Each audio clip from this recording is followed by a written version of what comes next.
O texto que nós vamos refletir, repito, você que tem Bíblia, anote, Lucas capítulo 1, do versículo 26 ao versículo 38. É chamado da Anunciação, não é? Quer dizer, o anjo anuncia a Maria o plano de Deus para ela. Vamos ao texto. O texto começa dizendo: o anjo Gabriel foi enviado por Deus. Meus irmãos, aqui já tem pano para manga, como diz o freguês. Não foi a igreja que escolheu Maria, não foram homens que escolheram Maria, foi o próprio Deus que a escolheu. E eu não posso, eu não tenho autoridade de rejeitar aquela a quem Deus escolheu. Eu não escolhi a minha mãe, você não escolheu a sua, e nós a amamos. Jesus escolheu a sua mãe. Deus escolheu uma mãe para o seu filho. Então não foi uma mulher qualquer, não foi o Dunitunité, foi uma mulher preparada no útero de Ana para ser a mãe do Salvador.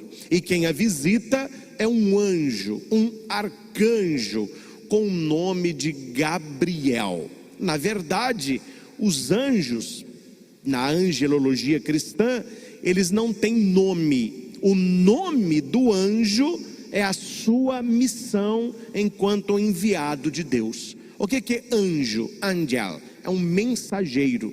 Gabriel, você nota que todo anjo termina em El. Por que termina tudo em El? Porque El é Deus, não é? E o prefixo é a missão do anjo. Gabriel, El é Deus, Gabri é poder. Então ele anuncia que o poder de Deus irá pairar sobre Maria. Gabriel. Miguel, Micael, guerreiro, que luta. El, de Deus. Rafael,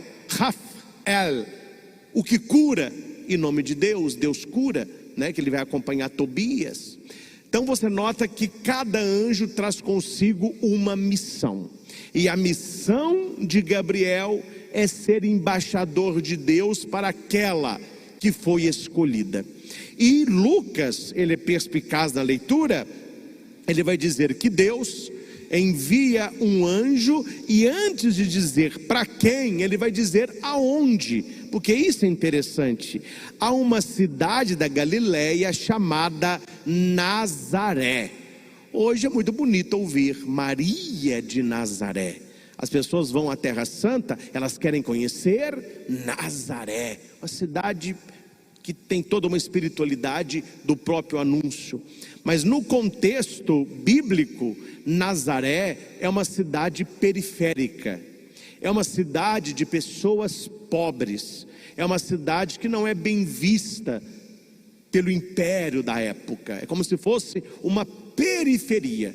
O anjo não vai ao centro, o anjo não vai a casas luxuosas, ele vai aonde que ninguém espera que saia alguma coisa boa dali. Por isso que Lucas cita a cidade de Nazaré. Deus, a lógica de Deus não é igual à nossa lógica. Quantas e quantas pessoas hoje se sentem uma Nazaré da vida? Ah, mas Deus quer contar com quem tem muita inteligência. Deus usa quem tem muitos dons, muitas capacidades. E no texto não é isso que vemos. Deus escolheu uma jovenzinha lá de Nazaré, lá da periferia, de um lugar que ninguém dava nada. Mas Deus tem um olhar diferente. Onde o ser humano vê limitação, Deus vê potencialidade na fé. E o anjo, ele é enviado a uma virgem. Interessante que Lucas poderia ter escrito: o anjo Gabriel foi enviado por Deus a uma cidade chamada Nazaré, a Maria, prometida em casamento a um homem chamado José. Ele tira o nome de Maria, ele não revela o nome da menina, da moça, e ele diz virgem.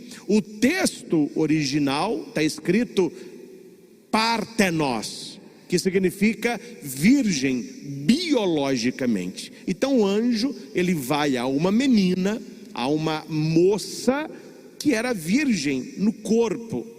E o texto me refere também no coração. Ela era totalmente dedicada a Deus. Então ela não tinha contato com o homem, ela não tinha relação sexual, era uma moça virgem. E é esta que recebe a visita do anjo. O texto me diz, no contexto, que ela já estava prometida em casamento com José. Ou seja, ela já era esposa de José. Eles não eram casados. Porque para nós, no nosso contexto, a gente não entende muito bem que a pessoa casada é marido e mulher. Antes disso é noivo. Para o judeu não. Quando o pai da moça concedia no casamento e ofertava a moça para o futuro marido dela, eles já eram marido e esposa, mas eles não eram casados porque não moravam na mesma casa. E naquela época, porque não moravam na mesma casa e não tinham contraído núpcias, eles não tinham relação sexual. Então Maria já estava prometida a José, José já estava prometido a Maria, mas eles não moravam na mesma casa. E a palavra casado significa isso. Se você já pensou, casado vem de casa dois, dois numa casa. Casa de dois, deu casa dois, casa dos dois, casa dos, casado. Daí que vem a palavra hoje, eu sou casado, ou seja, eu moro na mesma casa dele, na mesma casa dela. Eles não coabitavam juntos, então não eram casados, mas eram um prometido em casamento com o outro. Então aqui é interessante, porque que Lucas faz questão de relatar o nome de José, que é Iosefo, aquele que nasceu para crescer, porque Maria não era descendente de Davi, mas José era. O texto vai dizer, ele era descendente de Davi. E por que José precisava ser descendente de Davi?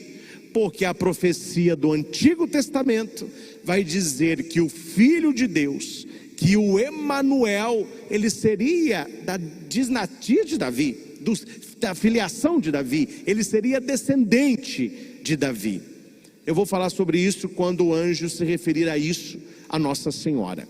E aqui vai dizer, ele era descendente de Davi, e o nome da virgem era Maria. Então ele nomina quem é o homem, José, descendente de Davi, e ele agora nomeia a mulher, que é Maria, prometida a José. Interessante entender o nome Maria, que é Miriam, né? No hebraico, e deu no português Maria. Então, Miri é amada, Ia é o diminutivo de Yahvé, o nome de Deus. Então a palavra Maria, o nome Maria, significa aquela que é amada por Deus. Permita-me abrir só um parênteses, que é bom para a gente ir cruzando o texto. Maria Madalena, o nome da mulher era Miriam Magdala, a cidade dela era Magdala, que deu no português Madalena, e Miriam, a amada de Deus, que morava em Magdala. Quando Jesus a conhece, ela está possessa de 7 demônios. Jesus a liberta e ela passa a seguir o Senhor.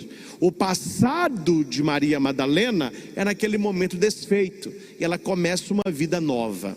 Tanto é que durante o tempo antes da paixão de Cristo, se dizia Maria Madalena, Miriam de Magdala, a mulher que veio da cidade de Magdala, da cidade de Madalena.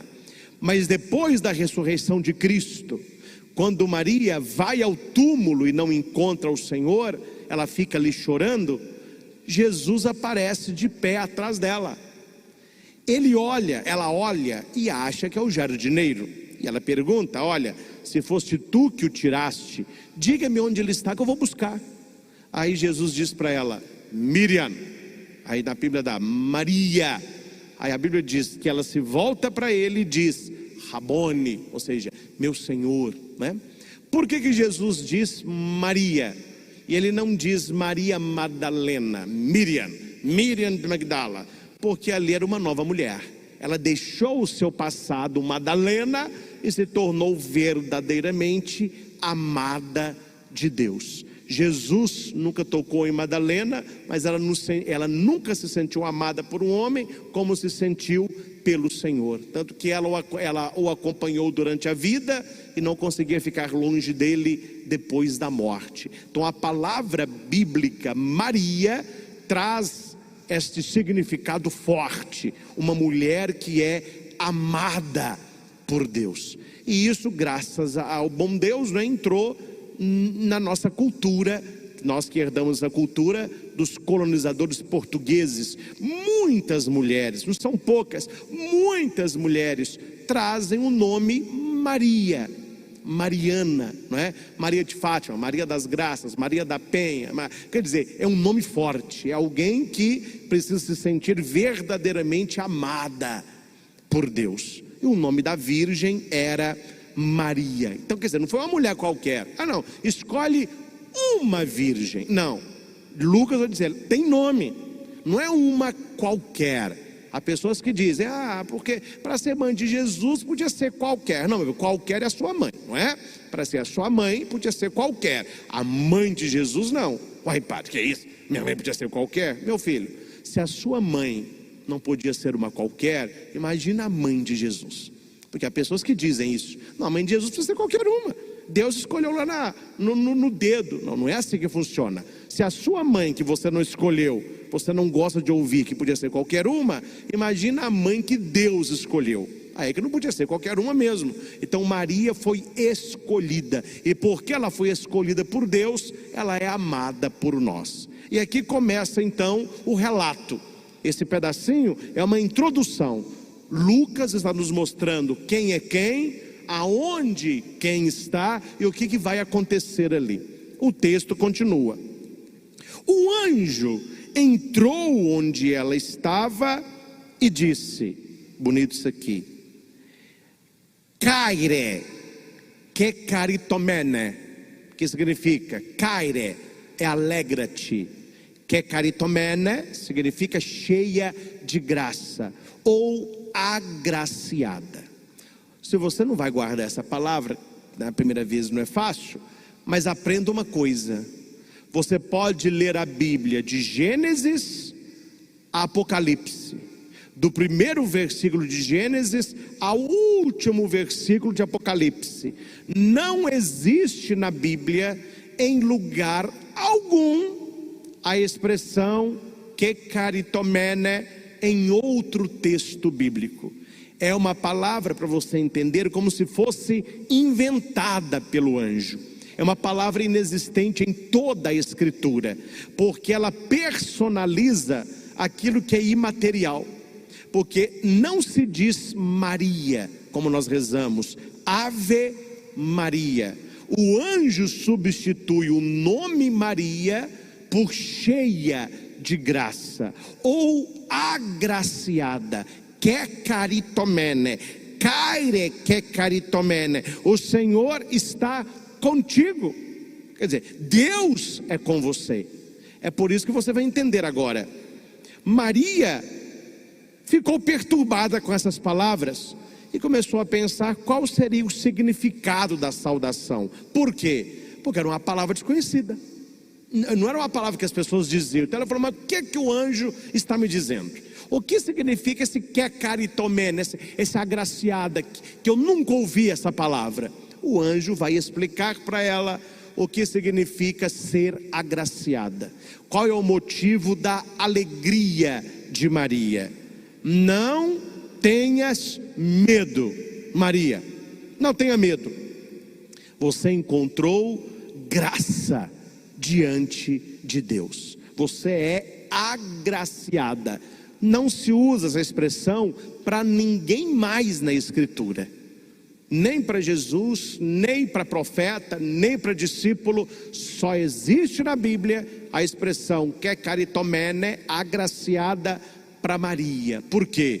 Uma escolha única, uma mulher única, um fato único. E se a gente lê o texto somente em português, cheia de graça. Eu também sou cheio de graça. Todo mundo que tem Deus é cheio de graça. Só que a palavra cheia de graça, agraciada, kekaritomene, só se define a Maria, só é dirigida a Maria, uma escolha única. E o anjo vai explicar: eis que conceberás e dará à luz a um filho. Aqui está o resumo. O que o anjo foi fazer na casa de Maria, lá em Nazaré? Dizer que Maria seria mãe, a amada de Deus conceberia. E aqui nós temos o maior título de Nossa Senhora, que nós deveríamos saber isso na ponta da língua. Qual é o maior título de Maria? Virgem e mãe, os dois juntos. Maria Santíssima, Virgem e Mãe. Por que a gente tem que dizer Virgem e Mãe? Virgem eu entendo. Virgem, ela não tinha dormido com homem nenhum, então não tinha relação sexual. Virgem. Mãe, porque ela é mãe de Jesus. Problema resolvido. Não é só isso. Não é só isso. Aqui são sinais teológicos. Quando você diz que Maria é virgem, é sinal da divindade de Jesus Cristo. Nasceu do Espírito Santo. Quando você diz que Maria é mãe, é sinal da humanidade de Cristo. Nasceu no seio da Virgem Maria. Então, quando eu digo que Maria é virgem mãe, eu não estou salvando Maria, eu estou salvaguardando Jesus. Que se Maria concebeu, se ela foi mãe, sendo virgem, este é um sinal de quem é o filho. A virgindade é prova da divindade de Cristo, e a maternidade de Maria é prova da humanidade de Cristo. Por isso que se vai dizer que Jesus Cristo é verdadeiramente homem, verdadeiramente Deus, duas naturezas em uma pessoa, não se misturam, não se separam, e por causa disso ele pôde nos salvar. Ele é o Salvador, Ele é o Redentor, Ele é o Senhor, Ele é o Messias, Ele é o Cristo de Deus. Então o anúncio do anjo a Maria está falando não tanto dela, mas tanto dele, e por causa dele ela é o que é. É por isso que precisa estudar e rezar. Não basta estudar se não se reza, e não basta rezar se não se estuda. Quem disse isso? São Tomás de Aquino, o santo mais sábio, e entre os sábios o mais santo. Ele dizia: aquele que estuda sem rezar cairá no racionalismo cristão. Aquele que reza, mas não estuda, cairá facilmente no fanatismo criado por ele mesmo. Então eu preciso orar, mas eu preciso entender a minha fé. É por isso que quando se diz, depois eu vou falar rapidinho aqui na frente, tem isso, sobre o anúncio, Maria, antes de aceitar, ela pergunta. Maria, coisa que ela não é boba, passiva, uma mulher lerda. Não, ela quer saber, ela quer entender. Mas vamos aqui só encerrar, que eu já falo sobre isso. Eis que conceberás, terás um filho, virgem mãe, a quem porás o nome de Jesus. Para nós aqui é tranquilo. Maria vai pôr o nome do neném de Jesus, problema é resolvido. Só que tem uma questão aqui. No Antigo Testamento, quem dá nome ao filho não é mãe. Quem nomeia o filho é o pai. É o pai que dá o nome ao filho. Mãe não dá nome ao filho no Antigo Testamento. Tanto é que quando nasce João Batista, e Isabel diz que vai colocar o nome de João, eles vão dizer: mas não tem ninguém na sua família que chama João. Eles vão questionar quem? O pai. Qual que é o nome do menino? É você que dá o nome. Ele escreveu na plaquinha: João é o seu nome. Zacarias vem de Zacariel, né? Deus é misericordioso. Então o homem dava o nome. E por que que o anjo vai dizer a Maria: você vai pôr o nome de Jesus? É porque nós sabemos que Jesus não é filho de José. Se Jesus fosse filho de José, quem colocaria o nome seria José. O anjo falou para Maria: não é de José que vai nascer o filho, então quem vai colocar o nome é você. Para nós pode ser uma coisa muito simples, mas para o judeu, há 2000 anos atrás, numa cultura forte de família, aqui o anjo rompeu com todo o protocolo que havia na época, toda a tradição. Ela colocaria o nome, e o anjo já contou qual é o nome. Ó Maria, escolha um nome bonito aí, coloca. Não, ele vai se chamar Yeshua, que do português deu Jesus. Então não foi Maria que escolheu o nome, não foi José. Vamos pensar aqui no nome, qual o nome que vai ser? Não. Olha, o menino vai ter esse nome, coloca o nome do menino de Yeshua. Por quê? Porque para o judeu o nome traz consigo uma missão.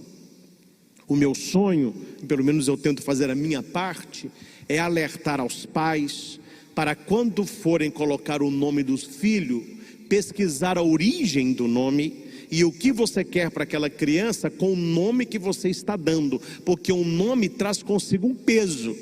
Aí as pessoas ficam colocando nome de artista, nome de cantor, nome de desenho animado, e as pessoas não sabem a origem do nome. E muito do que a pessoa vai viver é decorrência ao nome que ela traz, porque o nome tem um peso. Não são letras unidas. O nome, ele traz consigo um peso. Então por isso é preciso estudar o nome. Vamos colocar o nome bonito. Não, mas esse nome vem de onde? Qual é a origem do nome? Quando eu chamar alguém fulano, o que está atrás do nome desta pessoa, né? Então quando o anjo diz, colocará o nome de Jesus, porque nós não podemos colocar qualquer nome nas pessoas. O nome tem que ter uma história. E o que significa o nome Jesus? O que significa Yeshua?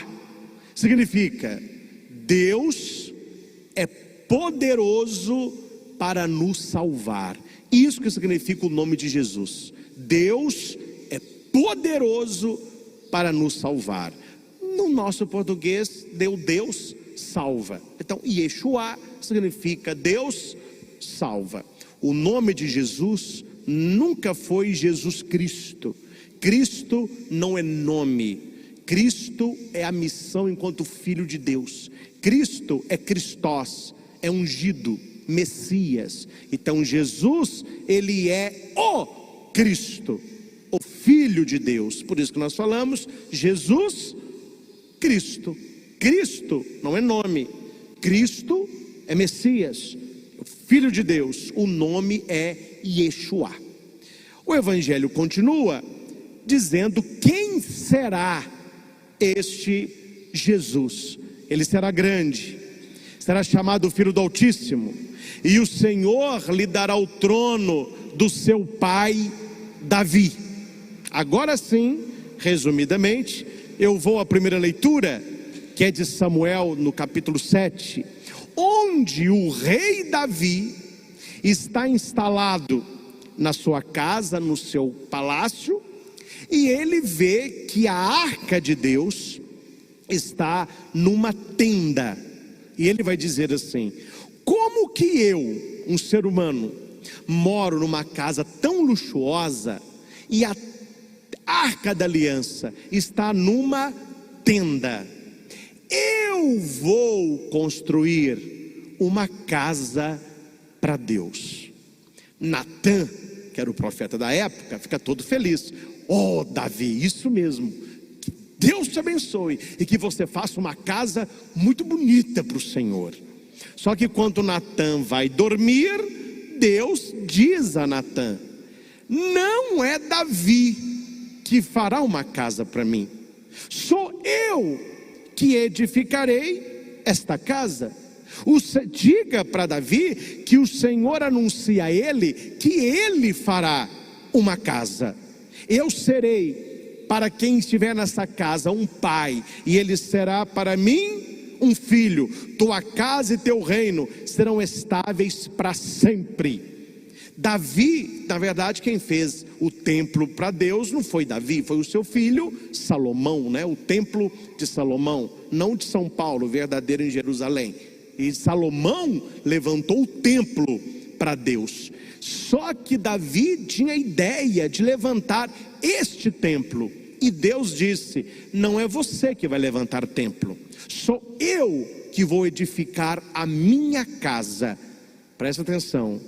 Quando chegar o dia, suscitarei de ti um filho teu e confirmarei a sua realeza, e o seu trono durará para sempre. Deus está falando de quem? Do seu filho, Jesus. Tanto é que depois que Jesus pega o chicote e põe aquele povo para correr do templo, o que eles falaram? Quem dita autoridade para fazer isso? O que Jesus respondeu? Destruí este templo e eu o levantarei em 3 dias. O que eles falavam? Esse cara é louco, esse Jesus é um maluco. Demoraram 30 anos para levantar um templo desse, e o cara vem me falando que levanta o templo em 3 dias. Só que o texto diz: Jesus estava falando do templo do seu corpo. Jesus é o templo de Deus entre nós.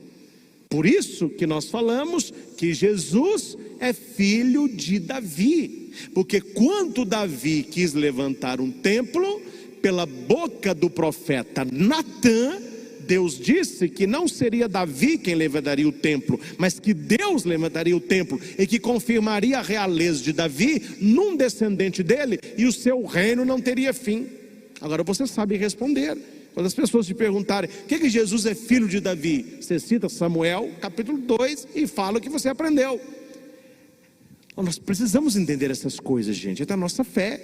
Nós somos cristãos católicos, precisamos entender de Bíblia. As pessoas não sabem Bíblia.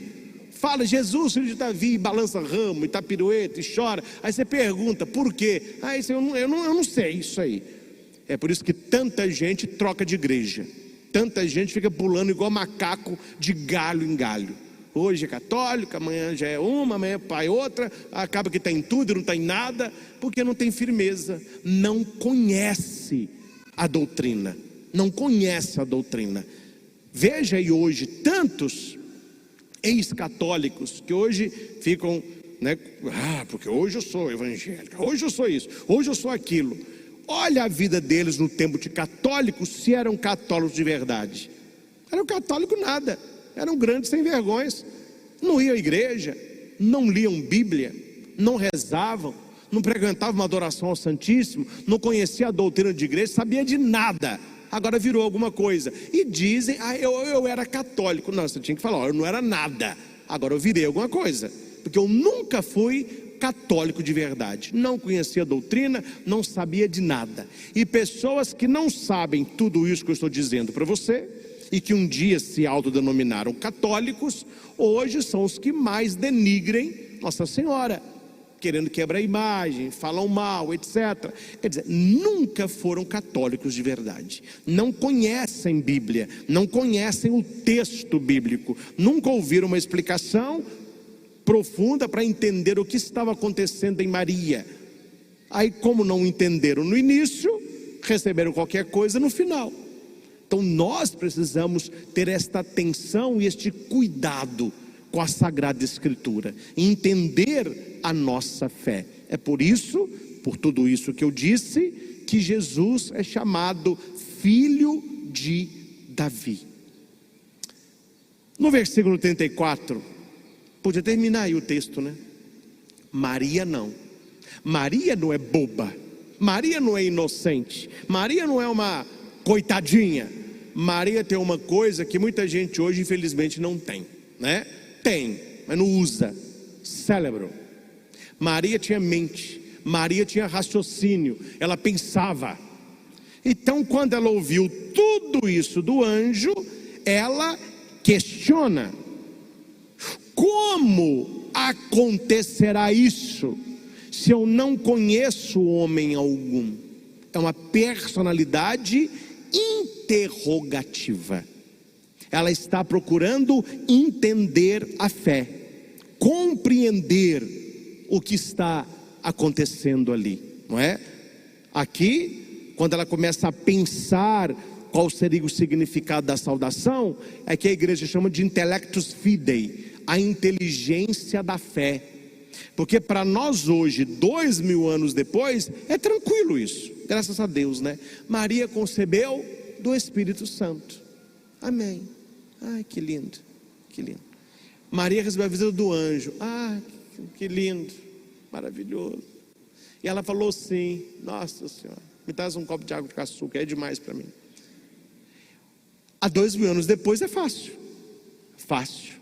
Nascemos numa família cristã católica, frequentamos a catequese, desde pequenininho nós vamos ouvindo isso, então nós já nascemos com fé. Outra coisa, meu caro, é você pegar uma mulher de verdade, há 2000 anos atrás, na casa dela, aparece um anjo na sala dela, a mulher nunca dormiu com homem, e o anjo diz: olha, eu vim em nome de Deus, e vim te falar que você vai ser mãe, sem homem, o Espírito Santo vai gerar um filho na sua barriga, você que é caritomene, você é agraciada. Nunca aconteceu isso na humanidade. Você acha que a mulher, a Maria, assim, é isso aqui, assim? Não, há 2000 anos atrás foi diferente. Então Maria não está entendendo ainda o que está com ele. Falou: peraí. Ela falou: peraí. É muita coisa para mim numa oração. Peraí. Tá bom, entendi tudo o que você disse, mas eu quero fazer uma pergunta: como que vai acontecer isso tudo aí? Está na Bíblia. Como acontecerá isso? Como que vai acontecer isso tudo aí? Eu não conheço homem, ou seja, eu não durmo com homem, eu não tenho relação sexual com homem. Interessante que antes do sim, Maria pergunta: como acontecerá? Entenda que o questionar não é falta de fé, o questionar é sinal de inteligência.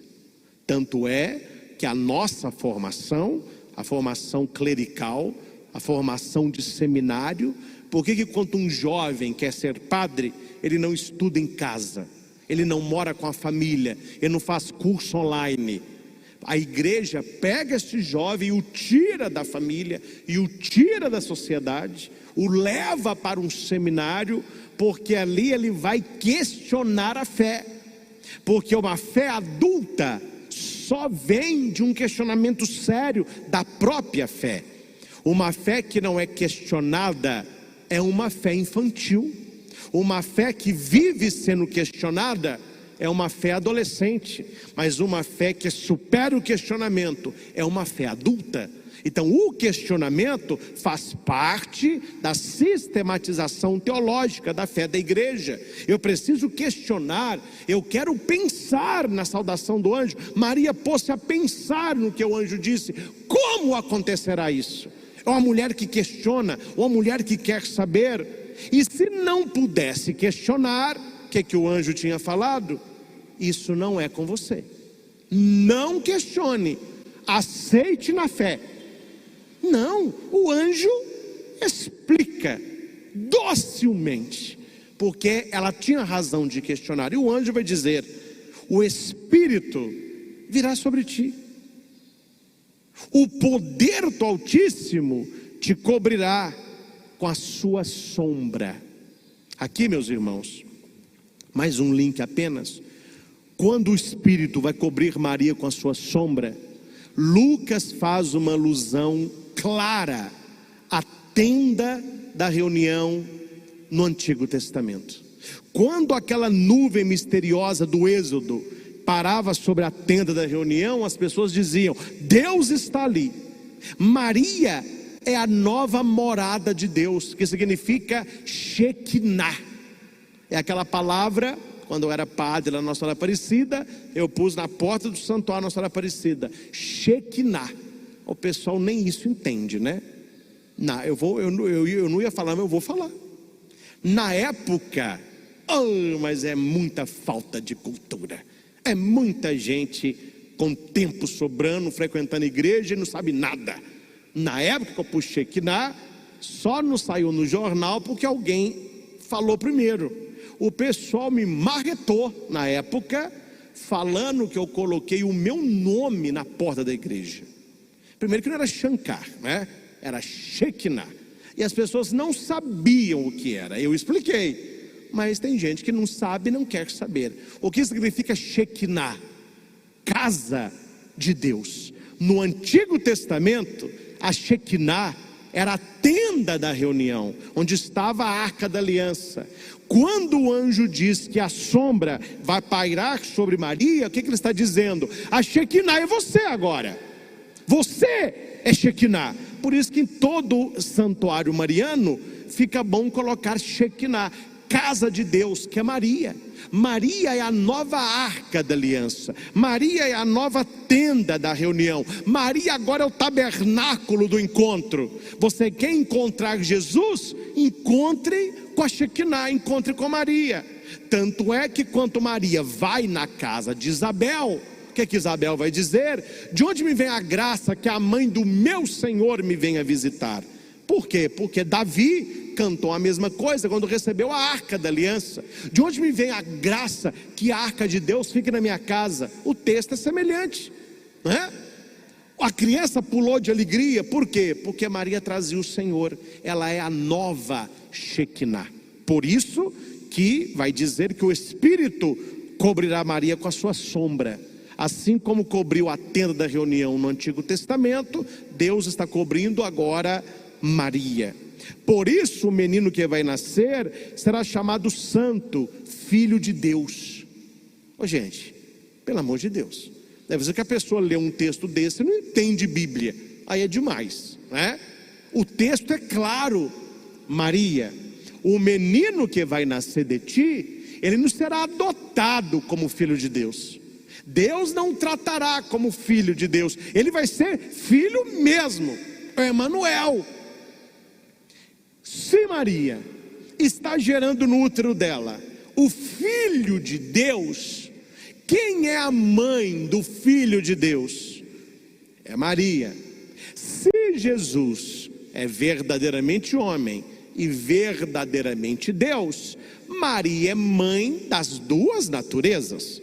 Como que você vai separar hoje? Nem sei se ela é viva ainda. A mãe de Bolsonaro é viva. Bolsonaro é o presidente da República. Como que eu vou dizer? Esta é a mãe de Bolsonaro. Esta é a mãe do presidente. Oh, meu filho, pelo amor de Deus. Se o cara é o presidente, a mãe do cara é mãe do presidente. Por isso que nós rezamos: Santa Maria, mãe de Deus, que é Theotokos. Ela não é mãe de Deus que criou o mundo. Ela é mãe de Deus, de Jesus, que é Deus. Quanto católico já levou uma rolha para a boca fora, porque não sabe responder isso? Aí vem alguém que não é católico e fala: olha, você fica rezando na igreja, Santa Maria, mãe de Deus. Como que Maria é mãe de Deus? Quem que criou o mundo lá no Gênesis? Deus. Pois é, Maria é mãe de Deus? Quando Deus criou o mundo, Maria nem existia. A gente, religião não se discute. Não se discute porque não sabe. Não discute porque não sabe. Aí tem que calar mesmo. Tem que pôr a viola no saco e cascar fora. Maria não é mãe de Deus Pai. Maria é mãe de Deus Filho. E Jesus Cristo é Deus. E sendo mãe de Jesus, ela é mãe de Deus. Simples assim. Theotokos. E se ela não é mãe de Deus, Jesus não é Deus. E se Jesus não é Deus, o sacrifício da cruz é uma piada. Nada ali aconteceu. O texto é claro. O menino que vai nascer é santo, é filho de Deus. E você é a mãe. Então Maria entende que Jesus é o Messias rei, e por ela ser mãe dele, ela se tornaria a rainha mãe, que era chamada pelos discípulos Gebirá. Era assim que eles chamavam Maria, Gebirá. O que é Gebirá? Mãe, mãe, mãe rainha, mãe de Jesus, mãe de Deus, né? E finalizando o texto, nós temos essa profecia maravilhosa. Já é o 6º mês que Isabel está grávida. Para Deus nada é impossível. Olha a construção do texto. Olha quanta coisa eu já disse. Depois disso tudo, aí Maria respira fundo e diz: agora sim eu estou preparada. eis aqui a serva do Senhor. É o chamado fiat, faça-se a tua vontade, faça-se a tua palavra. Claro, assim a gente não presta atenção nisso, mas se você pega o início da Bíblia, Deus criou o mundo com faça-se, faça-se a luz, faça-se. Deus ia falando e as coisas iam acontecendo. Maria diz a mesma coisa: eis aqui a tua serva, faça-se. Em Maria se tornou possível a redenção. Com Deus Pai, a criação. Com Maria, a redenção. Aí o anjo retirou-se. Meus irmãos, eu fiz questão de neste domingo aprofundar este texto com você, porque é o nosso momento de catequese. É o momento que tantas pessoas nos acompanham também pelas nossas mídias, e as pessoas não conhecem Bíblia. Então eu faço questão de, na missa, aprofundar os textos, que é quando se marca curso de Bíblia, vem quem já sabe. Isso aí eu já estou mais do que calejado. Não funciona curso de Bíblia em paróquia. Vem quem já vai à missa, vem quem ajuda o padre, vem os coordenadores, vem quem já está imbuído na igreja. Quem deveria vir não vem. Então qual é o espaço que nós temos de partilhar um texto bíblico em profundidade? A assembleia litúrgica, a missa dominical, onde as pessoas vêm para celebrar e ali elas vão beber da palavra. E como eu quero finalizar esta pregação, que foi mais de maneira proposital um estudo bíblico, agora sim eu te coloco no texto, preste atenção nisso. Deus fala com você como falou com Maria. Basta você estar atento à voz de Deus, que não se escuta pelo ouvido, mas que se sente no coração. É a palavra, é uma pregação, é uma música, é um livro, é um texto bíblico, é alguém que te fala algo, é você que vê algo. Deus está nos falando o tempo inteiro. Mas aprenda uma coisa que eu aprendi com este texto e confrontei o texto com a minha vida de padre: Deus só fala o que nós estamos preparados para ouvir. Deus não passa os bois na frente do carro. Por que Gabriel não contou para Maria tudo? A minha pergunta é essa. Por que Gabriel não contou tudo? Ai, padre, mas não contou tudo? Não contou tudo. Não contou tudo. Por que Gabriel não falou com ela: olha, você vai ser mãe, e esse com uma espada de dor vai ultrapassar a tua alma. Você prepara, Maria, prepara que vem chumbo por aí. Uma espada de dor transpassará a tua alma. Ele não disse isso para ela. Por quê? Ela não estava pronta. Ela estava pronta para a anunciação. Depois que o menino nasceu, que ela viu anjo, estrela, pastores, reis magos, aí ela começou realmente algo sobrenatural acontece com essa criança.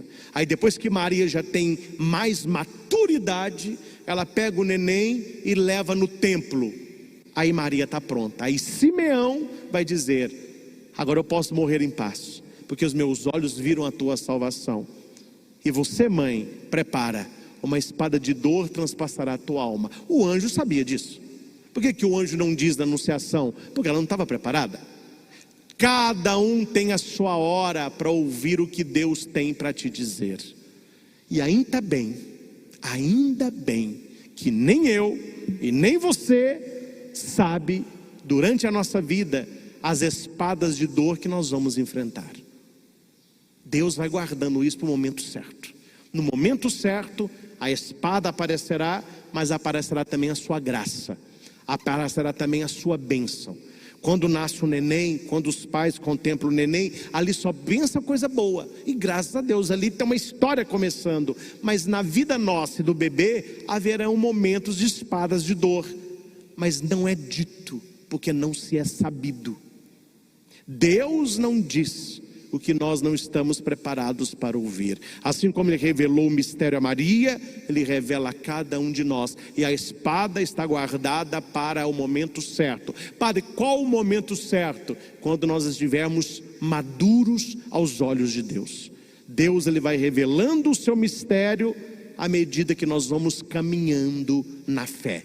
Foi assim com Maria, foi assim com Jesus, foi assim com Pedro e será também com cada um de nós. E o que eu desejo, e com isso finalizo, é que no momento da espada de dor, o sim não vire não. Amém?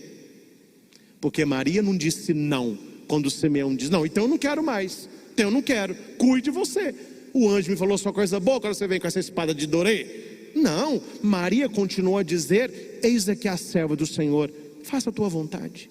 Maria de pé perante a cruz, eis aqui a serva do Senhor, faça a tua vontade. O sim de Maria nunca virou não. Que o nosso sim jamais vire não aos olhos e na presença do Senhor. A Ele toda honra, toda glória e todo louvor. Louvado seja nosso Senhor Jesus Cristo.